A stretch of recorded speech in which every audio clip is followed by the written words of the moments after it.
Buenas tardes a todos, ¿cómo les va? Mi nombre es Camila Nasif y soy integrante de la Cátedra de Derecho Societario de la Universidad Nacional de Tucumán. Por las circunstancias que estamos atravesando, hemos decidido acercarles el contenido de nuestra materia a través de este medio hasta que podamos volver a las aulas como todos deseamos. En esta oportunidad vamos a abordar la bolilla número 10, específicamente en su punto 3, es decir, sociedades en comandita simple. Este tipo de sociedades pertenece al tipo de las sociedades personalistas, es decir, aquellas en las cuales la figura del socio adquiere una relevancia especial. Se encuentra regulada en nuestra Ley General de Sociedades a partir del artículo 134 hasta el 140, sin perjuicio de que todo lo que no está regulado expresamente, la ley nos deriva a aplicar subsidiariamente las normas de la sociedad colectiva. Para comenzar, ¿cuál es la característica principal de este tipo societario? La doble categoría de socios. Por un lado tenemos los socios comanditados y por otro los socios comanditarios. Los socios comanditados son aquellos que responden por las obligaciones sociales de manera solidaria, ilimitada y subsidiaria, es decir, al igual que lo hacen los socios de las sociedades colectivas. Por otro lado, los socios comanditarios son aquellos que van a responder hasta el capital que se obligaron a aportar. Esta doble categoría de socios es un requisito tipificante, es decir, que para que la sociedad nazca con tipicidad y la conserve a lo largo de toda su vida, debe existir en todo momento al menos un socio comanditado puro y un socio comanditario puro, salvo las excepciones contempladas en el artículo 140, que las veremos un poco más adelante. En cuanto a la constitución de la sociedad, el contrato social puede instrumentarse a través de un instrumento público o privado. Entendemos el instrumento público como escritura pública y en cuanto al instrumento privado, va a ser necesario que los socios certifiquen sus firmas ante un escribano público o que ratifiquen las mismas ante la autoridad competente. ¿Qué debe contener este contrato? Bueno, en primer lugar, los requisitos del artículo 11, ya que estos son los requisitos comunes para todos los tipos sociales.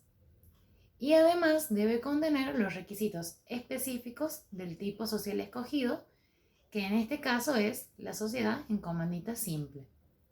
Es decir, que este contrato social va a tener que reflejar la característica principal de la doble categoría de socios y a su vez esto tiene una relación muy importante al regular la responsabilidad y los aportes, ya que los aportes van a estar diferenciados según a cuál categoría pertenece el socio.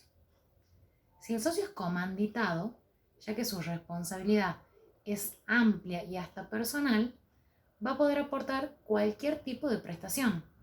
Pueden ser obligaciones de dar, obligaciones de hacer, es decir, puedo aportar bienes o puedo aportar dinero.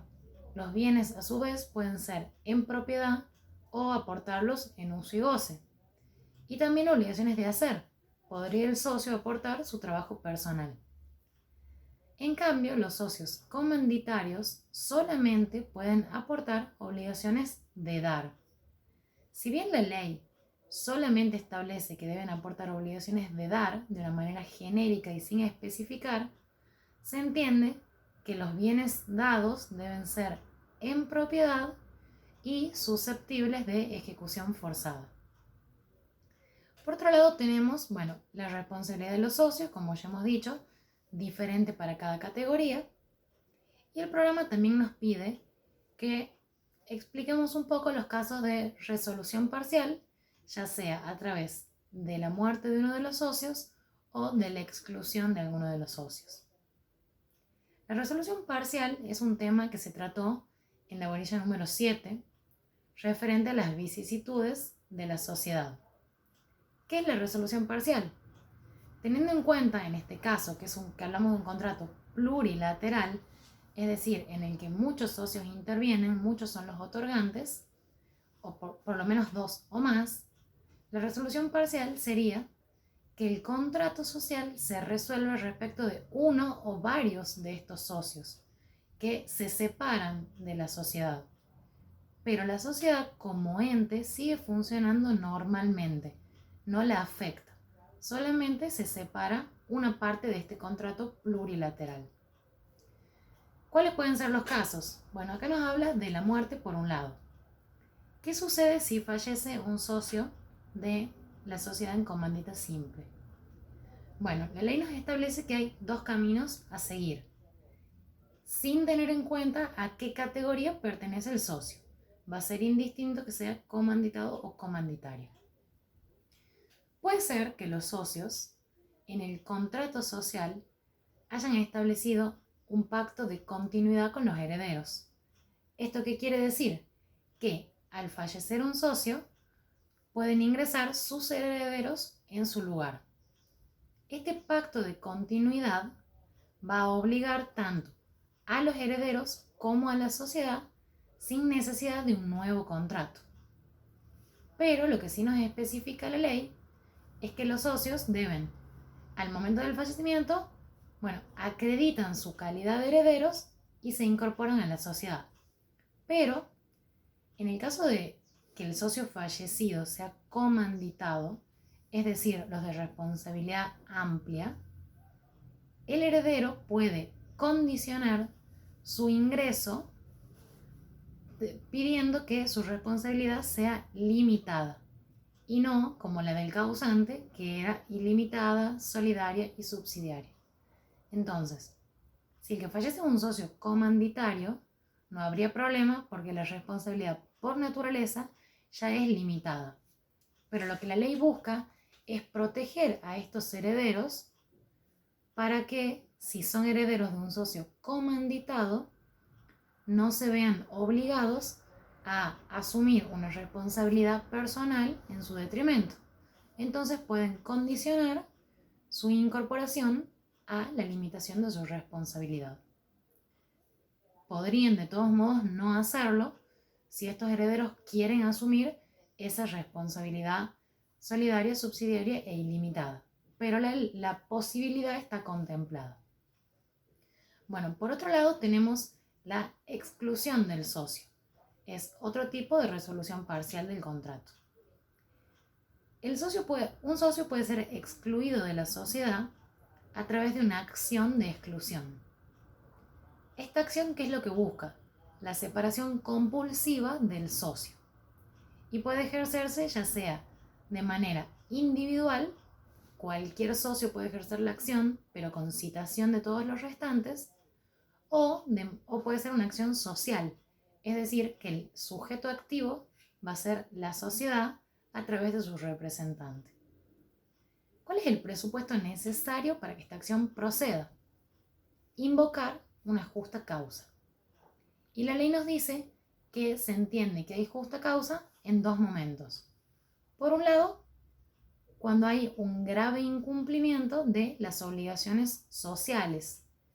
Es decir, que este socio, por ejemplo, tiene mora en su aporte, este socio traba el giro comercial de manera permanente, este socio está ausente en la sociedad hace mucho tiempo, no es que falta a una reunión, sino que hay una ausencia total de él. Hay alguna causal que se entiende que es un grave incumplimiento de sus obligaciones sociales, que perjudica la consecución del objeto social, perjudica al ente societario y al resto de los socios. Bueno, se puede invocar esta causa.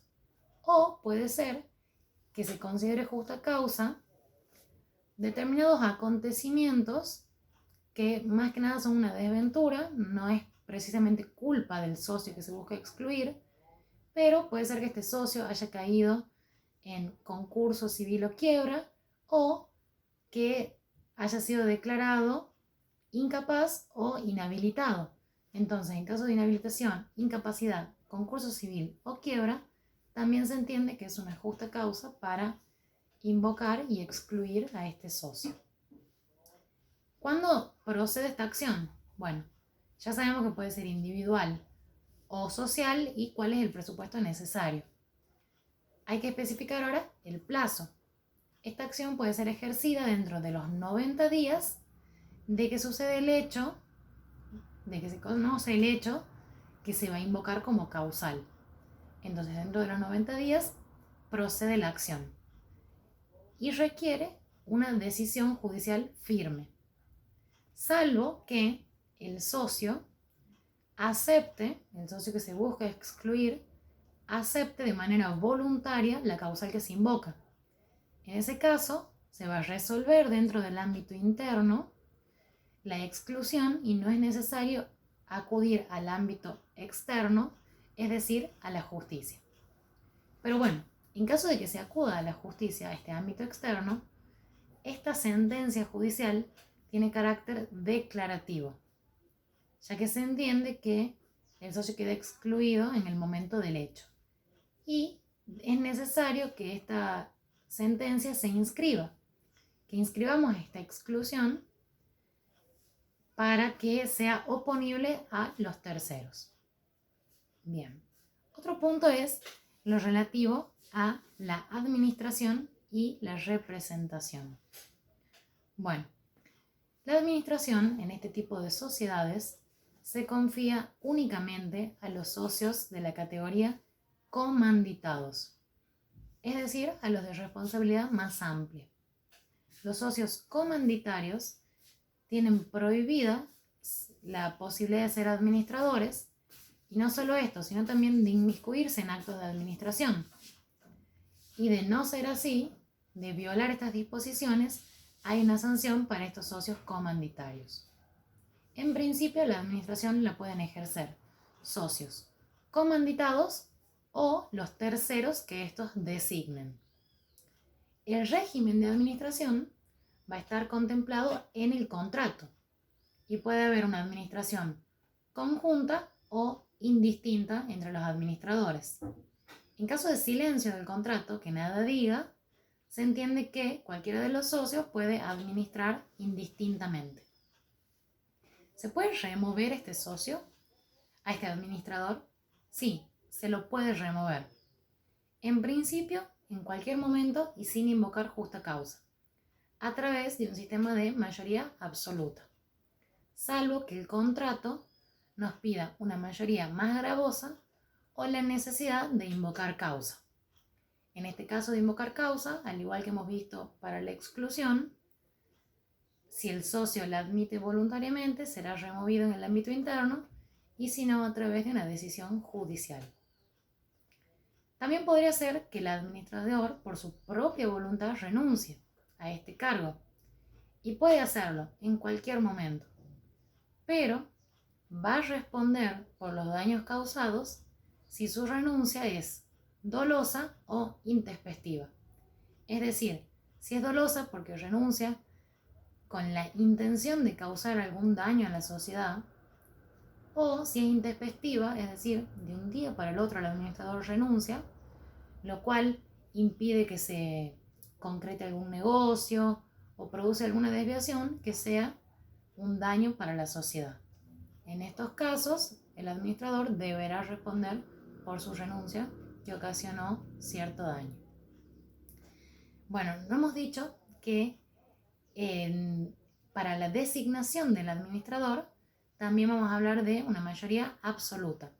Y en esta decisión, en esta resolución, van a intervenir tanto los socios comanditados como los comanditarios.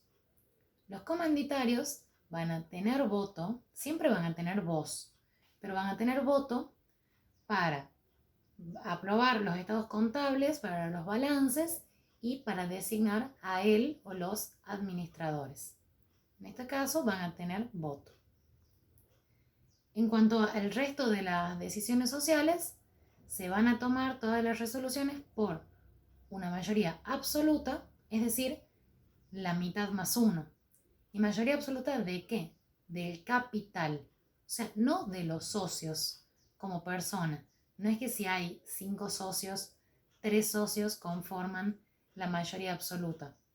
Podría ser que en un solo socio tenga una mayor participación y se concentre la mayoría absoluta del capital. Entonces, la mayoría absoluta siempre hablamos del capital. Bien. En cuanto a los actos de vigilancia, de fiscalización, sí están autorizados los socios comanditarios. Ellos pueden tener examen, vigilancia, inspección, verificación y por supuesto siempre está habilitada su opinión o consejo. Todo esto pueden llevarlo a cabo, estos autos autorizados, ellos mismos de manera personal o a través de síndicos, contadores o organizar un comité de vigilancia. ¿Qué pasa si el socio comanditario se inmiscuye en la administración? Participa en algún acto de administración. Si participa en un acto puntual, se entiende que es aislada esta participación. Pero si lo hace de manera habitual, será otra la responsabilidad porque se entiende que si es de manera habitual, ya es casi un administrador. Entonces, la responsabilidad que nos fija la ley es una responsabilidad solidaria para este socio comanditario que se metió en los actos de administración que no le corresponden. Si es aislada, si él se involucra de manera aislada, va a ser responsable solo respecto de esos actos aislados. Pero si es habitual, va a ser responsable por todos los actos de administración, incluso en aquellos en los cuales no haya participado. Esta es la sanción que nos establece la ley. Otra prohibición para el socio comanditario es que sea mandatario. Es decir, ¿qué pasa si el socio comanditario logra que un socio comanditado le dé un mandato para que él realice actos de administración y representación? Bueno, es una manera indirecta de infringir la posibilidad de ser administradores. Entonces, la ley establece una responsabilidad también solidaria, al igual que en el caso anterior. Sin embargo, el ente societario sí deberá responder ante los terceros por este mandato, digamos, que se otorgó. La responsabilidad va a ser interna. El socio comanditario que infringe la ley va a responder ante los terceros, pero el ente societario queda obligado como tal. Bueno, otro punto es el tema de los aportes que ya vimos al principio. Las ganancias. Bueno, el artículo 11 nos establece que en el contrato tiene que estar especificado la manera para distribuir las utilidades, las pérdidas, pero de no ser así, de haber un silencio, se va a tener en cuenta el aporte de cada socio. Ya hemos nombrado los actos prohibidos y los actos permitidos. Los prohibidos son inmiscuirse en la administración, ser mandatario, ser directamente administrador, no puede votar en todo, ya hemos especificado que para aprobar los balances, para designar al administrador sí puede votar. Básicamente, ¿qué es lo que busca la ley? Prohibir que el socio comanditario tenga derecho de mandar, de dirigir al comanditado en todo acto que sea de administración o representación de la sociedad. Ahí se encuentra su prohibición. Y será permitido todo lo que corresponda a inspección, examen, vigilancia, consejo, opinión, siempre tendrá voz. Todo lo que sea esencial a su estatus de socio está permitido. Por otro lado, tenemos en cuanto a la modificación del contrato. ¿Qué sucede? Bueno, las resoluciones sociales, ya dijimos, se van a tomar en principio por una mayoría absoluta del capital, salvo que otra cosa se haya establecido en el contrato. Pero para la modificación del contrato o para transmitir una parte de interés, según la ley, es necesario el consentimiento de todos los socios. Es decir, que para estos supuestos que son más gravosos porque implican una modificación importante para la sociedad, ya que una modificación del contrato, es decir, de sus puntos esenciales, puede hacer que algún socio no esté de acuerdo y ya no quiere pertenecer a ese tipo de sociedad, o en el caso de transmitir una parte de interés, es decir, que se modifique un socio, también en este tipo de sociedades que son personalistas, es algo que puede afectar al resto de los participantes.